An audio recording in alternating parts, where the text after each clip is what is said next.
Sejam todos bem-vindos. Nossa palestra doutrinária vai iniciar.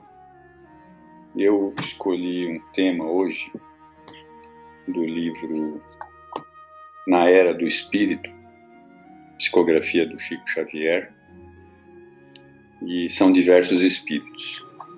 E aqui o Chico discutia com algumas pessoas, aí eles abriam o Evangelho ao acaso, o Emmanuel mandava uma psicografia e o Herculano Pires fazia um complemento disso. Então esse é o nosso estudo. E depois, no final, eu vou ler aqui uma poesia da Maria Dolores, que é muito bonita. Tá? Então vamos lá. Esse capítulo aqui, ele chama Os Médiuns e o Mundo. A nossa reunião pública, isso é o Chico Xavier falando, foi antecedida de acalorados debates em torno da situação dos médiuns. Alguns companheiros que nos visitavam traziam interpelações diversas e outras perguntas surgiram numerosas. Devem os médiuns ser encarados em retiros ou colégios de congregação absoluta ao mundo divino, como os vestais e os sacerdotes da antiguidade, ou seja, os médiuns devem ficar fechados, enclausurados? Se os médiuns guardarem a obrigação da vida em êxtases espirituais permanentes, no intercâmbio exclusivo com os planos divinos, como a viver a existência que lhe foi concedida na encarnação, na qual precisam trabalhar para se alimentar, vestir, para se instruir e viver à própria custa? Se os médiuns necessitam de estar na Terra, como acontece com as outras pessoas que se casam ou não se casam, se não podem trabalhar sem o apoio de alguém, se precisam de motivação para aprender a servir, se não conseguem de modo algum essa ou aquela realização, vivendo ou caminhando sozinhos, como conciliar a tarefa mediúnica e a reclusão sistemática? Se os médiuns devem dar com desinteresse os resultados do trabalho que prestam, sejam aos bons espíritos, sejam aos irmãos em humanidade, dispensando o tempo, a força que Deus lhe deu, com igualdade, deu a outras pessoas, como imprimir-lhes o relacionamento com os outros, de modo a encontrarem trabalho e recursos para se sustentar e sustentar os seres a que se vinculam, a fim de não serem cargas pesadas no grupo social a que pertencem. Devem os médiuns ser criaturas angélicas na Terra ou seres humanos naturais, procurando o aperfeiçoamento próprio através de erros e acertos, como sucede a qualquer um? Nesse clima de indagações, foi iniciada a nossa sessão pública. O Evangelho segundo o Espiritismo nos ofereceu para estudo o item 10 do capítulo 19, sendo que, no término de nossas tarefas, o nosso caro Emmanuel escreveu a página aos médiuns, que muitos dos nossos amigos presentes e nós mesmos desejaríamos ver acrescidas com suas anotações e estudos, sempre valiosos por todos nós, né? Então, o Emmanuel vai mandar uma página que chama Página dos Médiuns. Mas antes disso, eu vou ler aqui o que ele colocou aqui, que ele abriu a página do Livro dos Espíritos, né? No capítulo 19, que é A Fé Transporta Montanhas, no item número 10. Então, o item número 10 diz o seguinte, no Evangelho, hein? Os médiuns são os intérpretes dos espíritos, suprem-lhes os organismos materiais que lhes faltam para nos transmitir as suas instruções, eis porque são capacitados com o dom para este fim. Nesse tempos atuais de renovação social, têm uma missão especial. São como árvores que devem dar o alimento espiritual a seus irmãos. Isso são os médiuns, veja a importância dos médiuns. Devem multiplicar-se para que o alimento seja farto. Serão encontrados em todas as partes, em todos os países, em todas as classes sociais, junto aos ricos e aos pobres. aos grandes e aos pequenos, a fim de que não faltem em nenhum lugar e para provar aos homens que todos são chamados. Mas, se desviam seu objetivo providencial, o dom precioso que lhe foi concedido, a mediunidade, se a fazem servir a coisas fúteis ou prejudiciais, se a colocam a serviço dos interesses materiais, se ao invés de frutos salutares dão maus frutos, se recusam torná-la benéfica para outros, se dela não tiram proveito para a sua própria melhoria, são como figueiras estéreis. Deus, então, lhes retirará um dom que se tornou inútil em suas mãos. A semente que não souberam fazer frutificar, e assim se tornarão vítimas de maus espíritos. Vejam só a advertência que os espíritos estão dando, né? Mas aí vamos continuar a psicografia que o Emmanuel passou, que chama a página aos médiuns sobre este assunto. Médiuns espíritas. Enquanto vos conscientizais relativamente à distância entre a vossa condição humana e a espiritualidade sublime, a doutrina de luz e o amor que abraçastes, muitos de vós, outros, recusam ante as lutas por sustentar. Compreendamos, no entanto, que quase todos nós, os companheiros encarnados e desencarnados, trazidos a tarefas do espiritismo, somos seres endividados de outras épocas, empenhados ao trabalho de aperfeiçoamento gradativo com o amparo de Jesus. Então aqui ficou bem claro, hein? Somos grandes devedores. Tiranos de ontem, somos agora convocados a exercícios de obediência e tolerância para as aquisições de humildade. Autoridades absorventes que dilapidávamos os bens que nos confiavam em benefício de todos. Vemo-nos induzidos, na atualidade, a servir em regime de carência, a fim de aprendermos moderação à frente da vida. Inteligências despóticas que abusávamos da frase escrita ou falada, prejudicando multidões, estamos hoje entre inibições e dificuldades no domínio da expressão verbal, de modo a reconhecermos quanto respeito se deve à palavra. Criaturas que infelicitávamos outras muitas, deteriorando-lhes a existência em nome do coração, achamo-nos presentemente em longos calvários do sexo, a fim de aprimorarmos os impulsos do próprio amor.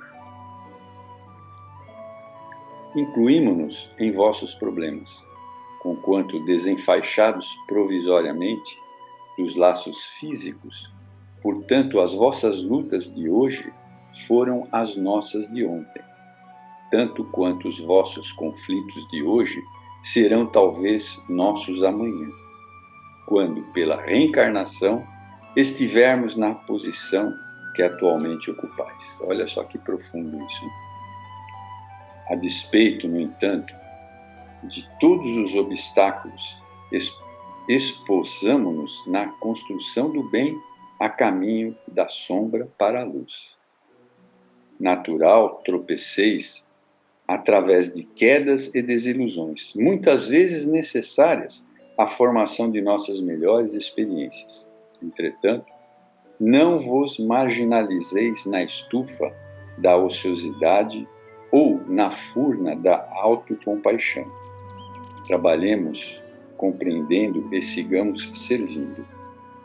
Quantas lições, hein? Fraquezas e imperfeições, temo-las ainda conosco e talvez por longo tempo, de vez que burilamento espiritual não é assunto de mágica. Convençamo-nos, porém, de que, unicamente com as doações do melhor de nós mesmos, na edificação do bem de todos, é que descobriremos a senda traçada à nossa melhoria e elevação. Recordemos, o ouro não se desentranha da canga simplesmente porque leiamos algum compêndio de mineração diante do cascalho que o segrega. Contanto, o compêndio de mineração favorece as atividades relacionadas com a extração e acrisolamento do ouro. Purificar-se-á o metal, em verdade, tão somente no clima do cadinho esfogueante. Um médico terá consigo a ciência de curar, mas isso não quer dizer que esteja ele inacessível à doença, embora o dever que lhe cabe na preservação do equilíbrio orgânico. Um dia Jesus nos afirmou que os obreiros dos evangelhos serão conhecidos pelos frutos. E Allan Kardec, no item 10 do capítulo 19 do Evangelho segundo o Espiritismo, que eu acabei de ler, vos comparou a árvores proveitosas. Não nos será lícito esquecer que todas as árvores da terra, por mais preciosas se lancem frondes, flores e frutos na direção dos céus, nenhuma delas produzirá se não tiver as raízes vinculadas aos ingredientes do chão. Quantas lições aqui. E aí, finalmente, o Herculano Pires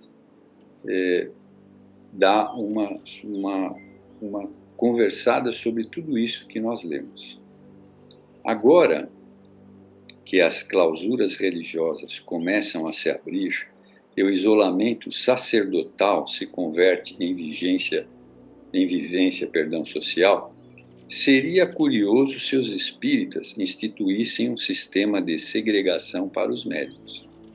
Tanto mais que o espiritismo é uma doutrina aberta, só comparável ao cristianismo primitivo dos tempos em que Jesus e os seus discípulos viviam no meio do povo, servindo a Deus no serviço aos homens. A mediunidade não é privilégio, não é concessão especial, mas faculdade humana natural. Todos a possuímos em maior ou menor grau, conforme as nossas necessidades. Assim como vemos empregar a nossa inteligência e as nossas possibilidades ao serviço do próximo, assim também devemos utilizar a nossa mediunidade na boa orientação das relações sociais. O médium isolado seria um contrassenso, como a lâmpada sob o alqueire, de que nos fala o Evangelho. Sua função não é esconder a luz que possui, mas irradiá-la em benefício de todos. A missão mediúnica é semelhante a todas as demais missões que o espírito, ao encarnar, traz para a Terra. A natureza social da mediunidade condiciona o médium a todas as exigências das relações humanas. Na verdade, a sociabilidade atinge na mediunidade o seu mais alto grau, pois o médium é um indivíduo colocado a serviço de duas coletividades, a visível e a invisível. Sua função social transcende o plano horizontal das relações existenciais, estabelecendo as relações do plano vertical entre os homens e os espíritos. E essas relações, até ontem consideradas sobrenaturais, são hoje reconhecidas como naturais, comuns a todas as criaturas. Como acentua o médium Emmanuel, por mais elevado que seja, não passam de criaturas em resgate de erros do passado. Isolá-los, negar-lhes o direito à vida normal dos homens, furtá-los à experiência da vida, seria regredirmos no tempo, esquecendo os princípios fundamentais do Espiritismo, para cairmos de novo no conceito errôneo dos privilégios espirituais. Mediunidade é serviço, mas, sobretudo, serviço fraterno, que só pode ser realizado com proveito no ombro a ombro da vida comum. Bem, agora eu gostaria de ler para vocês. Aqui tem uma mensagem de Maria Dolores e é muito bonita, eu gostaria de ler para vocês. Chama-se Elevação. Escuta, alma querida. a aceitação, as aflições, a lágrima da vida por agentes de acesso à esfera superior, mágoa, queixa, revolta e rebeldia, lembram muralhas sob a noite fria, furtando o coração à luz do amor. Se a prova te retalha a alma sincera, perdoa, faz o bem, trabalha e espera, aprendendo da estrada em derredor. Tudo o que vive e sonha, sofre e ama. Dos astros do infinito aos vermes sob a lama, dando-se a elevação no futuro melhor. O sol poente que nos ilumina é um gigante em perpétua disciplina, varando lutas que desconhecemos, por mais que se lhe arremesse lixo à face. Brilha em silêncio como se explicasse que só o amor domina os céus supremos. Corre a fonte da penha ao chão da serra. Depois, ganhando o vale, faz da terra verdejante celeiro em garbos de jardim. Pelo bem que constrói de segundo a segundo, muitas vezes recolhe os detritos do mundo, mas beija lodo e pedra e canta mesmo assim. O carvão na lareira acende a chama. O tronco mutilado não reclama. A estrada se aprimora, aguentando tratores. No trigo triturado, o pão puro se asila. Cria-se a porcelana em fogo sobre a argila. O roseiral podado dá mais flores. Assim também, alma querida e boa, não recuses a dor que aperfeiçoa. Se nos espanca os sonhos, teus e meus, golpes e tribulações, angústias, tempestades, são recursos da vida erguendo a humanidade para a bênção de Deus. É muito bonito. Maria Dolores. Bem, então, em resumo, nós podemos dizer que todos sofrem, mesmo os espíritos que ainda vão reencarnar, mesmo já de um certo conhecimento, também vão sofrer os mesmos problemas que nós sofremos hoje. E o que temos que fazer? Temos que procurar dentro daquilo que aprendemos na doutrina espírita, seguindo os exemplos de Jesus, estudando com muita dedicação a doutrina espírita, procuramos seguir a nossa vida segundo essas indicações. E assim estaremos sempre junto daqueles bons espíritos que nos amam. E eles estarão sempre dispostos a nos auxiliar. Então vamos, nesse momento, agradecer a Deus, a Jesus, ao Frei Fabiano e a todos esses irmãos que nos cercam com muito amor. Agradecer pela oportunidade de mais uma vez estarmos aqui. Agradecer por tudo que temos recebido, pelo amparo que temos, pela nossa reencarnação.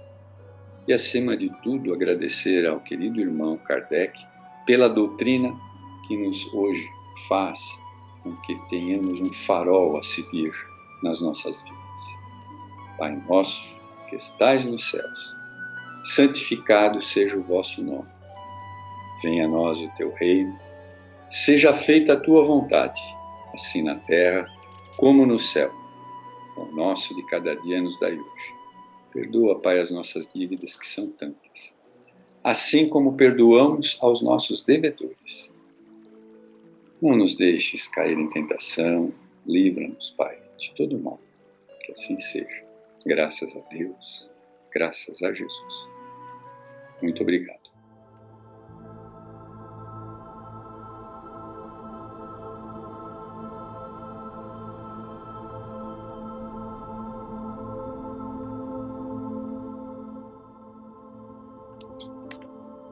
Muito bom estarmos aqui mais uma vez, participando da nossa palestra.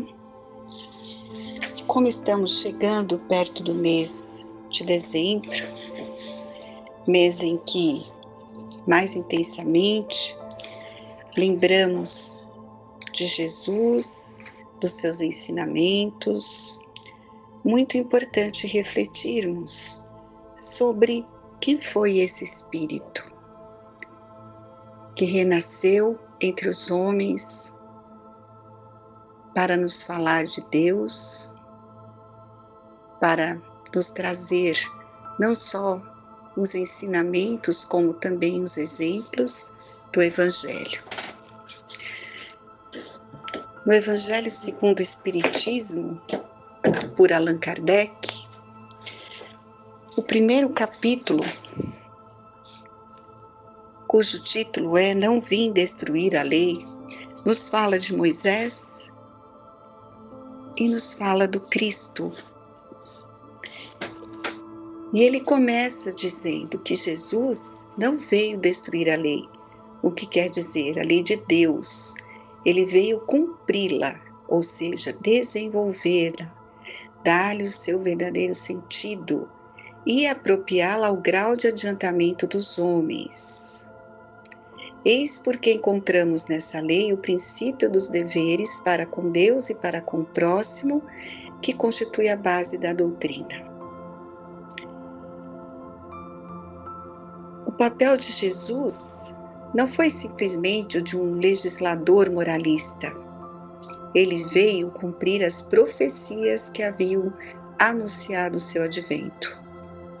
Sua autoridade decorria da natureza excepcional do seu espírito e da sua natureza divina, da sua missão. Ele veio ensinar aos homens que a verdadeira vida não está na terra, mas no reino dos céus. Ensinar-lhes o caminho que os conduz até lá, os meios de se reconciliarem com Deus. Ele não disse tudo, sobre muitos pontos, ele limitou-se a lançar o germe de verdades, que ele mesmo declarou não poderem ser, então, naquele momento compreendidas. Falou de tudo, mas em termos mais ou menos claros, de maneira que, para entender o sentido oculto de certas palavras, era preciso que novas ideias e novos conhecimentos viessem dar-nos as chaves, E era preciso dar tempo para a ciência progredir. E aí que veio o Consolador prometido, que é o Espiritismo. Foi-nos dito pelo próprio Mestre que ele enviaria o Consolador prometido, que é a terceira revelação. Então, o Espiritismo é a nova ciência que vem revelar aos homens, por meio de provas irrecusáveis, a existência e a natureza do mundo espiritual e suas relações com o mundo material. A lei do Antigo Testamento está personificada em Moisés, a do Novo Testamento em Cristo, e o Espiritismo é a terceira revelação da lei de Deus. Ele é produto do ensinamento dado não por um homem, mas pelos espíritos superiores, que são as vozes do céu.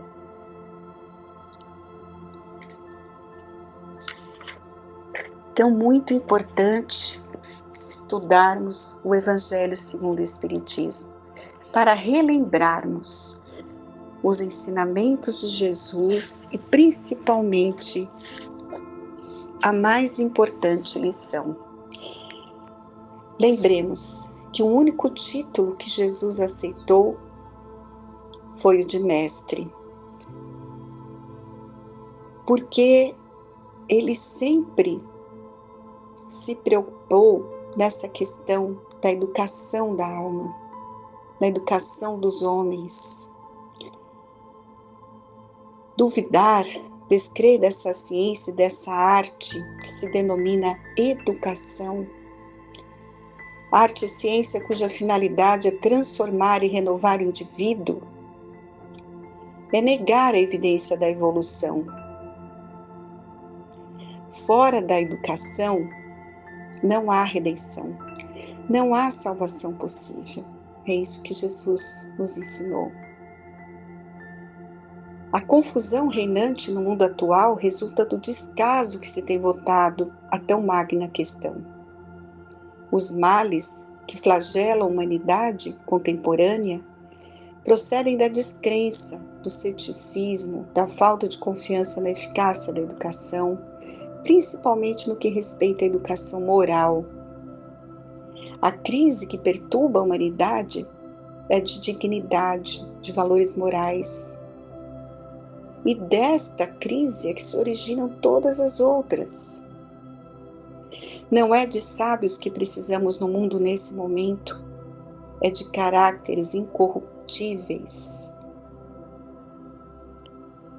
É muito aflitivo e angustioso o momento que atravessamos. Os financistas, economistas, eles não resolvem o problema do pão.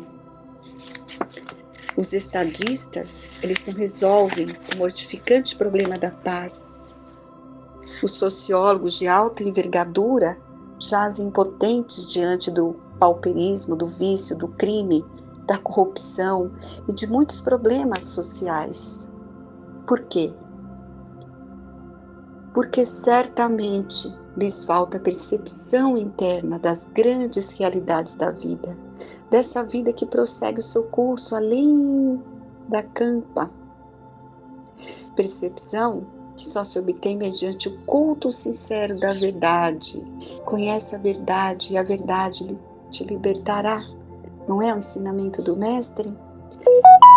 Que só se aprende soldando os profundos arcanos da consciência, auscultando a sua voz, que só se longa,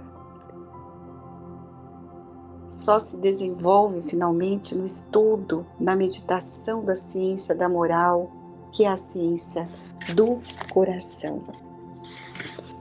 Então, Pedro de Camargo Vinícius, no livro O Mestre na Educação, ele tem algumas colocações aqui do capítulo 26, dizendo que salvar é educar. Jesus é mestre e como tal veio ao mundo salvar a humanidade, promovendo a educação do espírito do homem. Então, imaginar-se a obra da salvação separada da obra da educação é utopia dogmática com a época do presente, né? Ser cristão não é uma questão de modo de crer, é uma questão de caráter. Não é o batismo nem a filiação a qualquer igreja que faz o cristão. É o caráter íntegro, firme, consolidado, através de longo e porfiado trabalho de autoeducação. Vós sois o sal da terra, disse Jesus aos seus discípulos. O característico inconfundível do sal é ser elemento incorruptível preservador da corrupção. A sociedade contemporânea necessita de uma forma purificadora que a levante da degradação e do caos em que se encontra. E essa força de atuar de dentro para fora, do interior para o exterior, afinando os sentimentos, despertando a razão e a consciência dos homens. É uma verdadeira ressurreição espiritual. É isso que a humanidade precisa, né? Necessita nesse momento. Tudo o resto são paliativos, são quimeras, que jamais resolverão os graves problemas do homem atual. Nós temos que saciar a fome, sim, mas temos que saciar a fome da alma. O cristianismo puro, como Jesus pregou e exemplificou, é a força, é o fermento que há de reformar a sociedade, agindo nos corações e nos lares. E é no coração renovado, é do lar convertido em templo de luz e de amor, que surgirá a aurora de uma nova vida para a humanidade. O quão importante é educar todos esses corações, né? Levar o Evangelho nos lares, porque é na família que começa a transformação, sabemos disso. Então, alimentar o corpo e alimentar a alma, né? Porque todos têm fome, né? Como também coloca aqui Pedro de Camargo Vinícius, no mesmo livro, tem fome de pão, fome de luz, fome de paz, e fome de amor. A fome de pão, ela é melodramática, é ruidosa, é a que mais comove. Mas e a fome de amor? De luz, de paz? Quantos corações se encontram com uma tristeza profunda, sem o significado da vida, querendo desistir da caminhada? Esses precisam urgentemente de auxílio.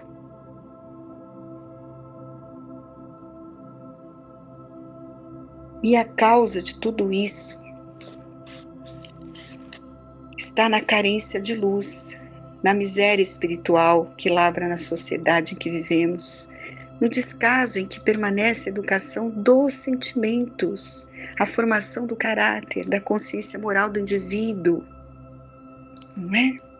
Então é nesse ponto que a doutrina espírita, ela vem com todos esses ensinamentos valiosos, que nós vamos poder utilizar as ferramentas, tocar esse coração endurecido ainda, que não consegue enxergar a beleza da vida, que ele é um espírito eterno, criado por Deus, que a dor tem um significado, um motivo.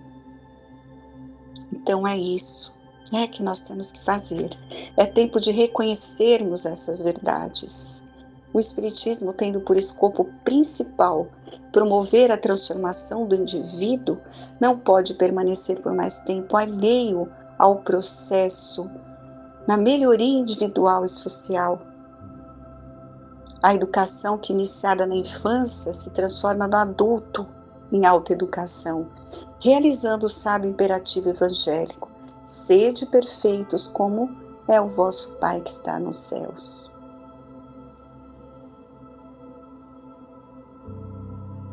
E é assim que devemos conduzir os nossos trabalhos. Todos nós estamos tendo a oportunidade de estar em uma casa espírita, onde estudamos, temos a oportunidade de colocar em prática o Evangelho, lembrando as sábias palavras de Leon Denis, o grande apóstolo da terceira revelação, que o Espiritismo será o que os homens o fizerem. O Espiritismo é a verdade, e a verdade é o que é, não o que os homens pretendem que seja, não é? Então, espíritas que me ouvis, voltai vossa atenção para a educação. Essa é a solução de todos os problemas. Tenhamos a certeza disso. Esse é o caminho. As gerações futuras, elas não serão diferentes da presente, se não tratarmos da educação do coração. Jesus disse que não se põe remendo de pano novo em roupa velha, por isso que a rasgadura se tornará maior. É claro que o excelso mestre se refere, nesta alegoria, à natureza do ideal que propagava. Esse ideal novo, reformador, quase revolucionário, revestido pela terceira revelação, ele deve ser anunciado à juventude, às crianças, aos velhinhos. Semear no meio de abrolhos e semear em terreno isento de ervas daninhas vão te dar resultados bem diferentes, não é? E infelizmente o que temos feito é semear no meio de cardos, remendar roupa velha com pano novo, não é?